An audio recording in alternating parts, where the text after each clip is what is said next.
Hello everyone, welcome to Study Tube. क्या हाल चाल, कैसे आप सभी। आशा करता हूं आप सभी अच्छे होंगे और स्वागत करता हूं मैं आप सभी का आपके इस यूट्यूब चैनल पे। 8 दिसंबर को जो पहला शिफ्ट हुआ था 2025 में रेलवे ग्रुप डी एग्जाम का, इसमें पूछे गए साइंस के 25 प्रश्नों को हम लोग कवर करने जा रहे हैं। अब तक इस सीरीज के अंदर जितने भी वीडियोज आए हैं उन सारे का पीडीएफ ऐप पर अपलोड कर दिया गया है। अगर आप पीडीएफ डाउनलोड करना चाहते हैं तो आप हमारे ऐप पर जा सकते हैं। ऐप का डाउनलोडिंग लिंक मिलेगा आपको वीडियो के डिस्क्रिप्शन बॉक्स में। पीडीएफ को डाउनलोड करने के लिए आपको जाना है इस फ्री स्टडी मटेरियल वाले सेक्शन के अंदर। यहीं पर आपको सारी पीडीएफ नजर आएंगे। अब चलिए हम लोग प्रश्नों को करना शुरू करते हैं। निम्नलिखित में से बेकिंग सोडा का सामान्य उपयोग क्या है। Baking soda sodium hydrogen carbonate, या फिर इसी को हम लोग बोलते हैं sodium bicarbonate, sodium hydrogen carbonate NaHCO3। इसका सामान्य उपयोग क्या है। तो ये 3 उपयोग है। यहीं से आपके एग्जाम में बार बार प्रश्न पूछे जाते हैं। बेकिंग पाउडर बनाने में, है ना, बेकिंग पाउडर बनाने में ये जो बेकिंग सोडा है, ये जो बेकिंग सोडा है, इसी में अगर आप टार्टरिक एसिड मिला देते हो, ये वही टार्टरिक एसिड है जो इमली में पाया जाता है, तो बेकिंग पाउडर बनता है। उसके बाद एंटासिड का एक संघटक है। एंटासिड का इस्तेमाल यानी कि प्रति अम्ल का इस्तेमाल पेट की अम्लता को कम करने के लिए किया जाता है। तो जो एंटासिड बनाया जाता है उसको बनाने में बेकिंग सोडा का इस्तेमाल किया जाता है।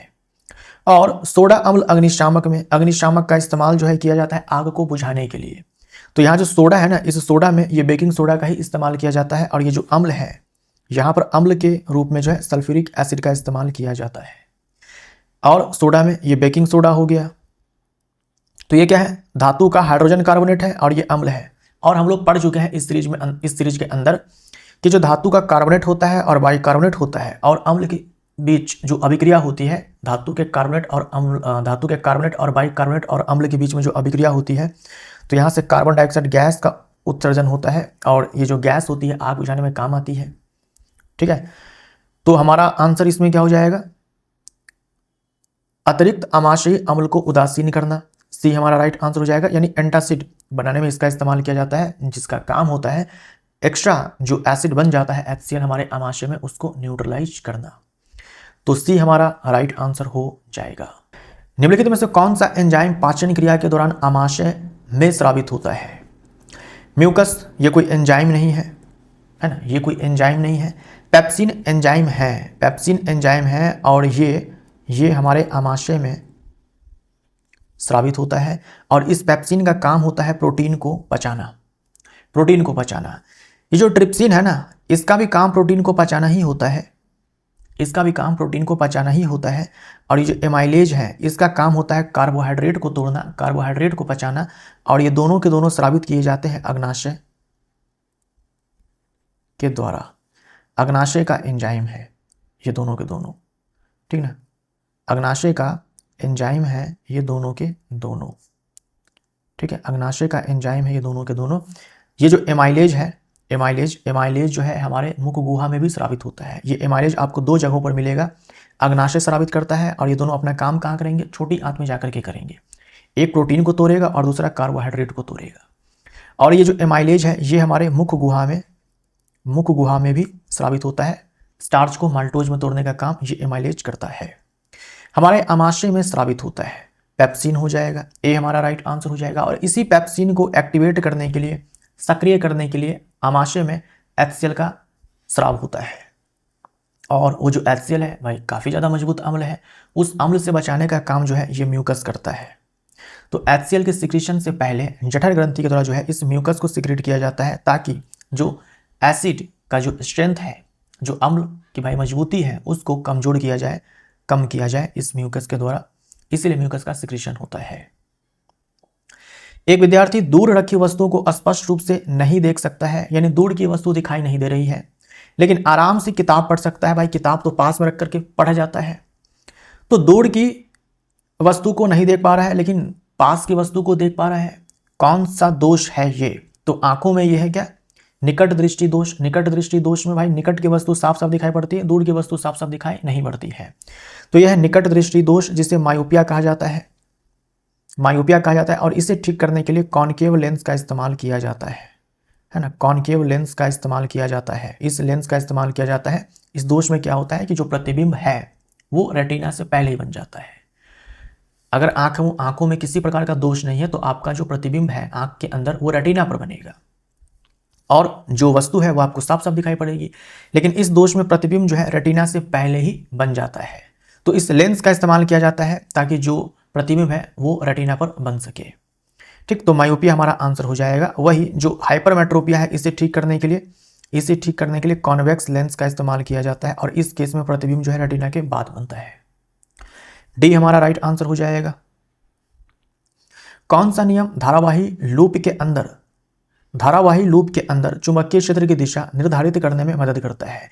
चाहे वो लूप हो, चाहे वो स्ट्रेट वायर हो, चाहे चालक जो है वो ऐसे सीधा हो, चाहे चालक ऐसे लूप के रूप में हो, चुंबकीय क्षेत्र की दिशा अगर बताना हो तो दक्षिण हस्त अंगुष्ठ नियम का ही इस्तेमाल करते हैं। सी हमारा राइट आंसर। आजकल सड़कों को पक्का करने के लिए डामर के स्थान पर, ये डामर का मतलब कोलटार है ना, कोलटार है यानी कि कोलतार,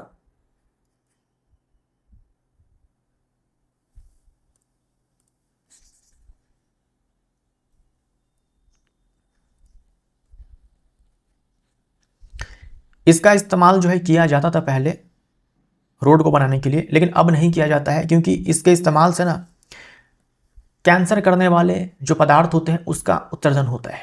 इसके इस्तेमाल से कैंसर कारक पदार्थों का उत्सर्जन होता है, साथ में हानिकारक है वायु, जो पर्यावरण है उसका प्रदूषण होता है इसके इस्तेमाल से। इसीलिए अब इसका इस्तेमाल नहीं किया जाता है। इसके स्थान पर पेट्रोलियम उत्पाद है ये बिटुमेन, इसका इस्तेमाल किया जाता है। ये दोनों ही कोलतार और बिटुमेन दोनों ही जो है ये दोनों ही काले रंग के पदार्थ हैं, चिपचिपा है, गाढ़ा है, लेकिन ये बहुत ही ज़्यादा हानिकारक है। ये उतना हानिकारक नहीं है, इसलिए इसका इस्तेमाल जो है किया जाता है रोड बनाने में और वाटर प्रूफिंग के लिए भी इस्तेमाल किया जाता है बिटुमेन का, और कोलटार का भी वाटर प्रूफिंग के लिए किया जाता है। ये जो कोलटार है ये प्राप्त होता है कोयले के डिस्ट्रक्टिव डिस्टिलेशन से, है ना, कोयले से प्राप्त होता है, कोयले के भंजन से प्राप्त होता है। और ये जो बिटुमेन है ये पेट्रोलियम उत्पाद है, जो कच्चा तेल मंगाया जाता है ना, जैसे इंडिया रशिया से कच्चा तेल जो है मंगाता है, तो उस कच्चे तेल का रिफाइनिंग किया जाता है पेट्रोल प्राप्त करने के लिए, डीजल प्राप्त करने के लिए, एलपीजी प्राप्त करने के लिए। तो वहीं पर जो है ये पेट्रोलियम भी प्राप्त होता है, सॉरी वहीं पर जो है उसी क्रम में जो है ये बिटुमेन भी प्राप्त होता है ना, ये प्राप्त होता है वेस्ट प्रोडक्ट के रूप में आप बोल सकते हो कि ये जो है प्राप्त होता है, लेकिन इसका इस्तेमाल जो है रोड बनाने में किया जाता है। डी हमारा राइट आंसर हो जाएगा। किसी गर्म वस्तु को हाथ से स्पर्श करने पर मनुष्य अपना हाथ तुरंत हटा लेता है क्योंकि? अगर आपके हाथ से कोई गर्म वस्तु आकर के सट जाए या बाय मिस्टेक आपका हाथ जो है किसी गर्म वस्तु से टच हो जाए तो आप एक झटके में हाथ हटा लेते हैं। इस क्रिया को ना प्रतिवर्ती क्रिया कहा जाता है, रिफ्लेक्स एक्शन कहा जाता है। इसे कहा जाता है रिफ्लेक्स एक्शन, प्रतिवर्ती क्रिया कहा जाता है। ये सोच समझकर हम नहीं करते हैं, अपने आप ही हो जाता है। और ये जो रिफ्लेक्स एक्शन है ये मुख्य रूप से कंट्रोल किया जाता है हमारे स्पाइनल कॉर्ड से, है ना, हमारे स्पाइनल कॉर्ड से किया जाता है। तो किसी गर्म वस्तु को हाथ से स्पर्श करने पर मनुष्य अपना हाथ तुरंत हटा लेता है क्योंकि प्रत्येक जीवित जीव ऐसा कर सकता है तो ऐसा नहीं है ना। जीवित जीव है, जीव में तो पौधे भी आते हैं, जाओ गर्म वस्तु सटा कर देखो, देखो पत्तियां जो है वो खुद को ऐसे खींचती कि नहीं खींचती है, तो ऐसा नहीं होगा। मनुष्य जीव जगत का सर्वोच्च प्राणी है, क्या ये कारण है? नहीं, मनुष्य स्पर्श के उद्दीपन के प्रति संवेदनशील है, टच के प्रति संवेदनशील है, बिल्कुल सही है, ये हमारा आंसर हो जाएगा। ये भी गलत हो जाएगा। पुष्पी पौधों में लैंगिक जनन की प्रक्रिया में स्त्री केसर की प्राथमिक भूमिका क्या है? स्त्री केसर जो है ये मादा जनन अंग है, पुष्प के अंदर मादा जनन अंग है। ये स्टेमन जो है ना, इसी को हिंदी में स्त्री केसर कहा जाता है ना, सॉरी गलती हुआ। पिस्टिल को जो है कार्पल भी कहा जाता है, पिस्टिल को कार्पल भी कहा जाता है और इसी को जो है स्त्री केसर कहा जाता है। इस स्त्री केसर के 3 भाग, यहाँ देखो ये बीच में एकदम से सेंटर में, फूल के एकदम से केंद्र में जो आप देखते हो ना, ये पूरा का पूरा स्त्री केसर है। इसके 3 हिस्से होते हैं, 3 पार्ट्स होते हैं। स्टिग्मा हिंदी में वर्तिकाग्र बोलते हैं, है ना, वर्तिकाग्र। स्टाइल हिंदी में वर्तिका बोलते हैं और ओवरी हिंदी में अंडाशय बोलते हैं, ठीक है। और ये स्टेमन है, ये नर जनन अंग है, इसे हिंदी में पुंकेसर बोलते हैं। इनके 2 पार्ट्स होते हैं, एंथर और फिलामेंट, है ना, एंथर और फिलामेंट।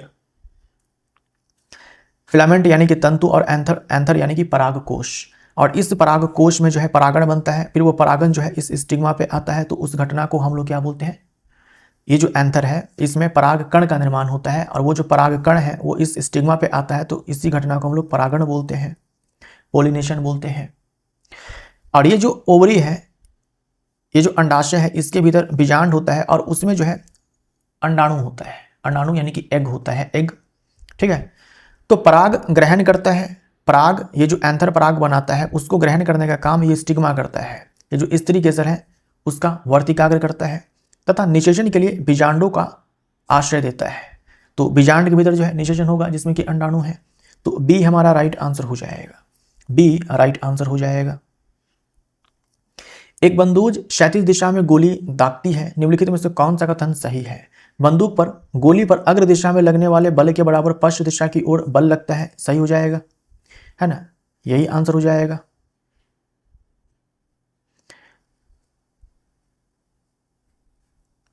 तो बंदूक के द्वारा गोली पर बल लगाया जाता है। मान लीजिए कि ये जो बल है ये 200 न्यूटन का है इस वाले दिशा में, तो बदले में जो गोली है ये भी बंदूक पर जो है बल लगाएगी और समान ही परिमाण की लगाएगी, लेकिन विपरीत दिशा में, ये इधर लगाएगी। तो अगर एक को आप पॉजिटिव बोलते हैं तो दूसरे को आप नेगेटिव बोल देंगे, तो इसे हम लोग एक्शन रिएक्शन फोर्स बोलते हैं, क्रिया प्रतिक्रिया बल बोलते हैं। न्यूटन की गति के तीसरे नियम के अनुसार अगर क्रिया बल, न्यूटन की गति के तीसरे नियम के अनुसार क्रिया और प्रतिक्रिया बल जो है परिमाण में बराबर होते हैं और दिशा में विपरीत होते हैं। तो ए हमारा राइट आंसर हो जाएगा।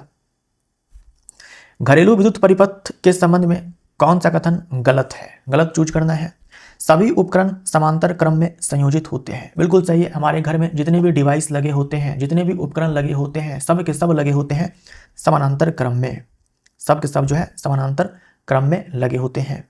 एक फ्यूज परिपथ को अति धारा से बचाता है, सही है। अगर परिपथ में किसी कारणवश जरूरत से ज़्यादा धारा बहने लगे तो ये फ्यूज जो है गल जाता है और परिपथ को तोड़ देता है। ये भी सही है, ये भी सही है, हमें गलत चूज करना है। प्रत्येक उपकरण से प्रवाहित धारा समान होती है, तो ये गलत हो जाएगा। अगर ऐसा होता तो हम घरों में अलग अलग एम्पियर का फ्यूज क्यों ही लगाते हैं। कहीं पर हम लोग 5 एम्पियर का लगाते हैं, कहीं पर 10 एम्पियर का, कहीं पर 16 एम्पियर का, कहीं पर 25 एम्पियर का, क्योंकि परिपथ में धारा जो है वो अलग अलग बहती है। कुछ डिवाइस ऐसे होते हैं जो ज़्यादा धारा लेते हैं, जैसे कि AC है, रेफ्रिजरेटर है ना, जो हैवी डिवाइस होते हैं वो ज़्यादा धारा लेते हैं। तो पैरेलल में लगाने का यही बेनिफिट होता है कि जिसको जितना धारा चाहिए उतना धारा जो है मिल जाता है। विद्युन्मय तार यानी कि जो लाइव वायर है उसमें सदैव एक फ्यूज जो है संयोजित रहता है, तो ये सही है, सी हमारा राइट आंसर हो जाएगा। 150 किलोग्राम द्रव्यमान वाली एक कार 36 किलोमीटर पर आवर की चाल से चल रही है, ये प्रारंभिक स्पीड है। इसकी चाल को 72 किलोमीटर पर आवर तक बढ़ाने के लिए ये अंतिम स्पीड है। आवश्यक कार्य की मात्रा कितनी होगी। तो कार्य बराबर हाफ mv² माइनस u²। ठीक, ये फॉर्मूला हम लोग लगाएंगे। हाफ m का मान 150 है। अब देखो ये 36 किलोमीटर पर आवर है, इसको मीटर पर सेकंड में कन्वर्ट करना होगा, SI मात्रक में कन्वर्ट करना होगा, तो 5/18 से आप मल्टीप्लाई कर दो, यह आ जाएगा 18 से इसको उड़ाएंगे 4 बार में, सॉरी 2 बार में, 10 मीटर पर सेकंड, इसको उड़ाएंगे 4 बार में, 72 गुने में 5/18, इसको उड़ाएंगे 4 बार में, ये 20 मीटर पर सेकंड हो जाएगा। यहाँ पर करेंगे 20 का स्क्वायर माइनस 10 का स्क्वायर, ये आ जाएगा 1/2 गुने में 150, 20 का स्क्वायर 400, 10 का स्क्वायर 100, 400 में से 100 घटाएंगे 300 आ जाएगा, है ना, 300 आ जाएगा। 2 से इसको आएंगे, ये भी जाएगा 150 बार में, 15 में 15 से गुना करेंगे 225 हो जाएगा, फिर 2 जीरो डालेंगे, है ना, 22,500 जूल। डी ऑप्शन हमारा राइट आंसर हो जाएगा। ये फॉर्मूला याद रखिएगा, यह है कार्य ऊर्जा प्रमेय। अधिकांश कार्बन यौगिकों में किस प्रकार का आबंधन पाया जाता है। सह संयोजक आबंध पाया जाता है, बी हमारा राइट आंसर हो जाएगा। किस धातु के निष्कर्षण की विधि डैश पर निर्भर करती है। देखो धातुओं को उनके अयस्क से प्राप्त किया जाता है, धातुओं को उनके अयस्क से प्राप्त किया जाता है। अयस्क से प्राप्त करने के लिए कई सारी विधियां होती है भाई, किस विधि का इस्तेमाल किया जाएगा डिपेंड करता है कि जो धातु है उसकी स्थिति क्या है अभिक्रियाशीलता श्रेणी में। यहाँ पर देखिए सोडियम है, पोटेशियम है, कैल्शियम है, मैग्नीशियम, एल्यूमिनियम है। इन सारे धातु को इनके अयस्क से प्राप्त करने के लिए इलेक्ट्रोलाइसिस करवाया जाएगा, विद्युत अपघटन करवाया जाएगा। यहाँ पर जिंक है, आयरन है, ये सब ज़्यादा रिएक्टिव धातु है ना, ज़्यादा सक्रिय धातु है, ज़्यादा अभिक्रियाशील धातु है। जिंक है, आयरन है, लेड है, कॉपर है, ये सब मध्यम श्रेणी में आते हैं। इन सारे को प्राप्त किया जाएगा कार्बन द्वारा अपचयन से। कार्बन का इस्तेमाल जो है एज ए रिड्यूसिंग एजेंट अपचाय के रूप में किया जाएगा। और सिल्वर है, गोल्ड है, प्लेटिनम है, ये सब मुक्त अवस्था में मिल जाते हैं। ठीक, तो सी हमारा राइट आंसर हो जाएगा। बोर का मॉडल केवल डैश पर प्रयुक्त होता है। बोर का मॉडल, देखो नील्स बोर ने अपना परमाणु का मॉडल दिया था, जिसमें उन्होंने कहा था कि जो इलेक्ट्रॉन है केवल कुछ निश्चित कक्षाओं में ही चक्कर लगा सकते हैं, जिन्हें इलेक्ट्रॉन की वियुक्त कक्षा कहते हैं। के कक्षा, एल कक्षा, एम कक्षा, ऐसे कक्षाओं में इलेक्ट्रॉन जो है केवल चक्कर लगाते हैं। और जब वो कक्षा में चक्कर लगाते हैं तो जो उनकी ऊर्जा है वो घटती नहीं है, उनकी ऊर्जा जो है वो घटती नहीं है। ठीक, यही चीज़ है। दूसरा, जब इलेक्ट्रॉन इस वियुक्त कक्षा में चक्कर लगाते हैं तो उनकी ऊर्जा का विकिरण नहीं होता है, यानी कि ऊर्जा जो है उनकी घटती नहीं है, कमती नहीं है। लेकिन ये जो बातें इन्होंने कही है ना, ये जो बातें इन्होंने कही, ये जो अवधारणाएं इन्होंने प्रस्तुत की, या फिर नील्स बोर ने जो अपना परमाणु का मॉडल दिया था, वो केवल और केवल एप्लीकेबल है वैसे परमाणु के लिए जिनमें केवल एक ही इलेक्ट्रॉन पाए जाते हैं। अब देखो इनमें से किस में एक ही इलेक्ट्रॉन पाया जाता है, एक ही इलेक्ट्रॉन पाया जाता है। डी हमारा राइट आंसर हो जाएगा। हाइड्रोजन, हाइड्रोजन में एक ही इलेक्ट्रॉन है ना। जैसे कि हीलियम है, इसमें 2 इलेक्ट्रॉन है। नील्स बोर ने जो अपना मॉडल दिया वो हीलियम पे एप्लीकेबल नहीं होगा, लेकिन हीलियम प्लस पे एप्लीकेबल होगा, क्योंकि आपने एक इलेक्ट्रॉन निकाल दिया। पहले हीलियम में 2 इलेक्ट्रॉन था, यहाँ पर देखो हीलियम में 2 इलेक्ट्रॉन है। अभी आपने एक इलेक्ट्रॉन निकाल दिया यहाँ से, तो अब इसके पास एक ही इलेक्ट्रॉन है। तो ऐसे परमाणु पे एप्लीकेबल है बोर का मॉडल जिसमें एक ही इलेक्ट्रॉन है ना, जिसमें क्या है कि एक ही इलेक्ट्रॉन है। डी हमारा राइट आंसर हो जाएगा। निम्नलिखित में से किस विकल्प को वंशागति के नियमों के निर्माण में मेंडल की सफलता का कारण माना जा सकता है? वह एक भिक्षु थे, मॉन्क थे, उनके पास अलौकिक शक्तियां थी, ऐसा नहीं है। वह एक सुप्रशिक्षित वैज्ञानिक थे, सही हो जाएगा, ए हमारा राइट आंसर हो जाएगा। लेकिन मेंडल साहब मैथमेटिशियन भी थे, तो उनकी सफलता में एक बहुत बड़ा रोल प्ले किया उनके गणित का ज्ञान। तो ये भी कारण है, ऐसा नहीं है कि ये कारण नहीं है। उनको गणित का ज्ञान था, उनसे पहले जो भी वैज्ञानिक आए उनको केवल विज्ञान का ज्ञान था, केवल जीव विज्ञान का, है ना, बायो का, बायो में जूलॉजी है, बॉटनी है, इन सारे का ज्ञान था। मैथमेटिक्स के बारे में उनको नहीं आइडिया था। इनसे पहले जो वैज्ञानिक आए इनको मैथ्स का भी ज्ञान था। तो जो मटर के प्लांट पर इन्होंने एक्सपेरिमेंट किया, तो जो पीढ़ी दर पीढ़ी जो पादप उगते गए, उनके प्रोबेबिलिटी, उनके परम्यूटेशन, कॉम्बिनेशन, डेटा को कलेक्ट करके रखना, ये सब अच्छे से कर पाए क्योंकि उनको गणित का ज्ञान था। ठीक है, लेकिन बोर्ड ने आंसर ए दिया हुआ है, तो ए भी सही आंसर है, गलत नहीं है। वह एक सुप्रशिक्षित वैज्ञानिक थे, लेकिन गणित का ज्ञान भी एक रीजन था उनकी सफलता में। यदि आप किसी गैस पर दबाव डालते हैं तो अंतराण्विक अवकाशों और बलों पर क्या प्रभाव पड़ता है? क्या हो जाएगा?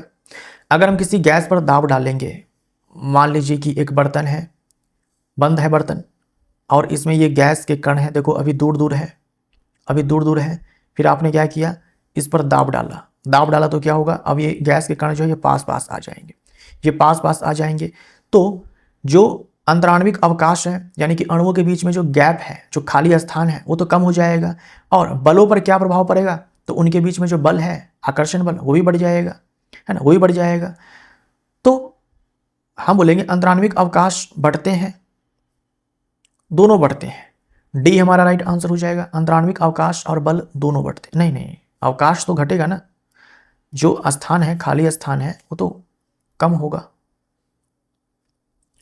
तो अंतराण्विक अवकाश घटते हैं और अंतराण्विक बल बढ़ते हैं। ए हमारा राइट आंसर हो जाएगा, ए हमारा राइट आंसर हो जाएगा। निम्नलिखित में से कौन सा कथन सही है? इलेक्ट्रॉन नाभि के चारों ओर त्रिकोणीय पथों में परिक्रमण करते हैं, गलत हो जाएगा। इलेक्ट्रॉन नाभि के चारों ओर वृत्तीय पथों में परिक्रमण नहीं करते हैं, इलेक्ट्रॉन नाभि के चारों ओर जो है वृत्तीय पथों में चक्कर लगाते हैं, सही है, लेकिन यहाँ पर नहीं लिखा हुआ है तो गलत हो जाएगा। परमाणु के आकार की तुलना में नाभि का आकार बड़ा होता है, गलत हो जाएगा। नाभि का आकार बहुत छोटा होता है, परमाणु के आकार की तुलना में जो परमाणु का साइज है उससे काफ़ी छोटा होता है नाभि का आकार, ऐसा रदरफोर्ड ने कहा था। इलेक्ट्रॉनों का द्रव्यमान प्रोटॉनों और न्यूट्रॉनों की तुलना में बहुत ही कम होता है, सही है। जो हम परमाणु का द्रव्यमान बताते हैं उसमें हम लोग केवल प्रोटॉन और न्यूट्रॉन के द्रव्यमान को जोड़ते हैं। इलेक्ट्रॉन का द्रव्यमान इन दोनों की तुलना में बहुत ही कम होता है, इसीलिए परमाणु द्रव्यमान बताने के क्रम में परमाणु द्रव्यमान जो हम लोग बताते हैं उसमें इलेक्ट्रॉन के द्रव्यमान को हम लोग काउंट भी नहीं करते हैं, नहीं जोड़ते हैं उसमें।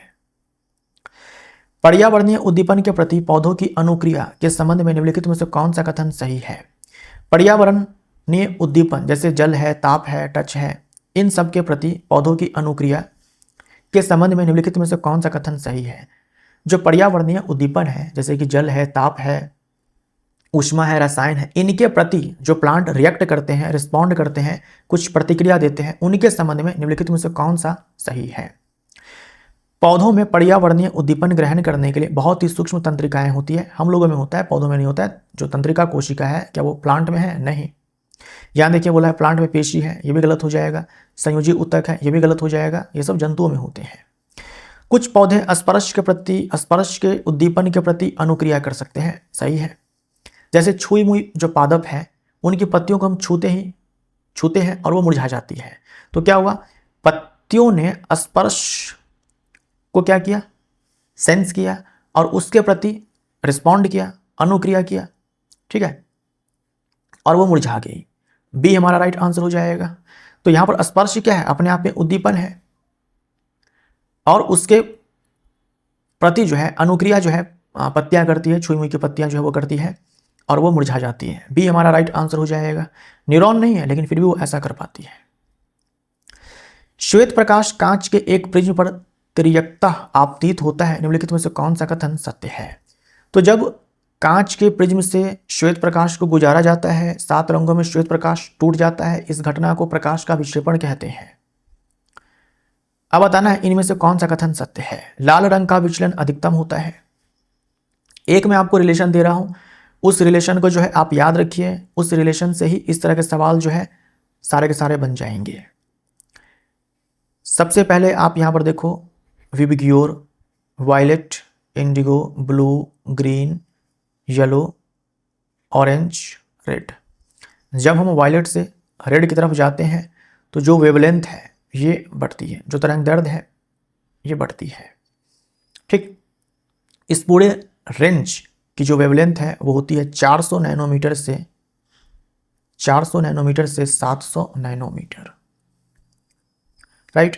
एक तो ये आपको याद रखना है। दूसरा पॉइंट देखो क्या याद रखना है आपको, वेवलेंथ और जो प्रकाश की चाल है उसमें सीधा संबंध है। जो माध्यम का अपवर्तनांक होगा, यहां पर माध्यम क्या है? कांच है, कांच का प्रिज्म है, इसके साथ उल्टा संबंध। और जो विचलन कोण है या फिर विचलन आप बोल दो, उसके साथ उल्टा संबंध। बस अगर ये दोनों पॉइंट्स आप याद रखते हैं तो इस तरह के सवाल को आप जो है चुटकियों में बना देंगे, ठीक। वेवलेंथ और प्रकाश की चाल में सीधा संबंध, वेवलेंथ और जो माध्यम का अपवर्तनांक है उसके साथ उल्टा संबंध, और वेवलेंथ और जो विचलन है उसके साथ उल्टा संबंध। अब देखिए, पढ़िए आप इसको। लाल रंग का विचलन अधिकतम होता है। लाल रंग का विचलन अधिकतम होता है, क्या ये सही है? अब देखो यहां पर लाल रंग जो है इसकी वेवलेंथ अधिकतम है और विचलन के साथ उल्टा संबंध है। भाई वेवलेंथ और विचलन के साथ उल्टा संबंध है। लाल रंग की तरंग दैर्ध्य सबसे अधिक है तो विचलन इसका सबसे कम होगा, यहां लिखा है अधिकतम होता है, गलत हो जाएगा। प्रिज्म से गुजरते समय बैंगनी रंग की चाल सबसे कम होती है। बैंगनी रंग की चाल सबसे कम होती है। अब देखो, चाल और वेवलेंथ में सीधा संबंध है। चाल और वेवलेंथ में सीधा संबंध है क्योंकि बैंगनी रंग, ये वायलेट है ना, ये वायलेट है। बैंगनी रंग का जो प्रकाश है उसकी तरंग दैर्ध्य जो है सबसे कम है, इसीलिए जो माध्यम में इसकी चाल है वो सबसे कम होगी। तो ये स्टेटमेंट सही है। आगे बढ़िए। बैंगनी रंग का अपवर्तनांक न्यूनतम होता है। अब देखो, ये कथन ही गलत तरीके से कहा गया है। ये स्टेटमेंट ही जो है वो गलत तरीके से कहा गया है। ये ऐसे नहीं कहना चाहिए। देखो, बैंगनी रंग का अपवर्तनांक न्यूनतम होता है। किसी भी प्रकाश का अपवर्तनांक थोड़ी होता है। बैंगनी रंग का प्रकाश या फिर किसी भी रंग का प्रकाश का अपवर्तनांक नहीं होता है। अपवर्तनांक तो माध्यम का होता है। अपवर्तनांक माध्यम का होता है और माध्यम का अपवर्तनांक जो है वो अलग अलग रंग के तरंग दैर्ध्य, अलग अलग तरंग दैर्ध्य वाले प्रकाश के लिए अलग अलग होता है। एक ही माध्यम का अपवर्तनांक जो है वो अलग अलग हो जाएगा अलग अलग रंग के प्रकाश के लिए। ये रिलेशन आपको यही बताता है, वेवलेंथ और ये जो माध्यम का अपवर्तनांक है। अब देखिए, जिस जिस प्रकाश का तरंग दैर्ध्य ज़्यादा होगा उसके लिए अपवर्तनांक कम होगा, जिसके लिए तरंग दैर्ध्य कम होगा उसके लिए अपवर्तनांक माध्यम का ज़्यादा होगा। तो बैंगनी रंग का अपवर्तनांक न्यूनतम होता है, क्योंकि बैंगनी रंग के प्रकाश का तरंग दैर्ध्य जो है वो न्यूनतम है, इसीलिए बैंगनी रंग के प्रकाश के लिए प्रिज्म का जो अपवर्तनांक है वो अधिकतम होगा। यहाँ पर अपवर्तनांक मतलब ये जो प्रिज्म का अपवर्तनांक है उसकी बात हो रही है यहाँ पर। ये कहने का तरीका गलत है, लेकिन सेंस आपको यहाँ पर पकड़ना है। तो ये कहना गलत हो जाएगा, ठीक, ये कथन भी गलत है, ये सही है। लाल रंग का अपवर्तनांक न्यूनतम होता है। अब देखो, लाल रंग की जो तरंग दैर्ध्य है वो अधिकतम होती है, इसीलिए जो इसके लिए प्रिज्म का अपवर्तनांक है वो न्यूनतम हो जाएगा। तो ये सही है, 2 और 4 सही है, 2 और 4 सी ऑप्शन हमारा राइट आंसर हो जाएगा। तो ये दोनों के दोनों पॉइंट्स जो है आप याद रखिए, ये दोनों के दोनों पॉइंट्स आप याद रखिए, बहुत ही ज़्यादा इंपॉर्टेंट है। अनुदैर्ध्य तरंग में क्या होता है?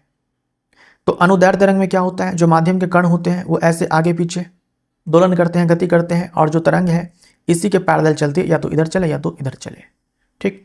तो ऐसे तरंग को हम लोग क्या बोलते हैं? अनुदैर्ध्य तरंग बोलते हैं।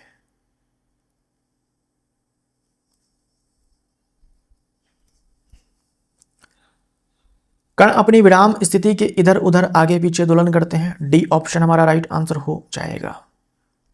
कौन सी धातु धातुओं की तरह द्युतिमय चमक लस्ट्रस शाइन प्रदर्शित करती है?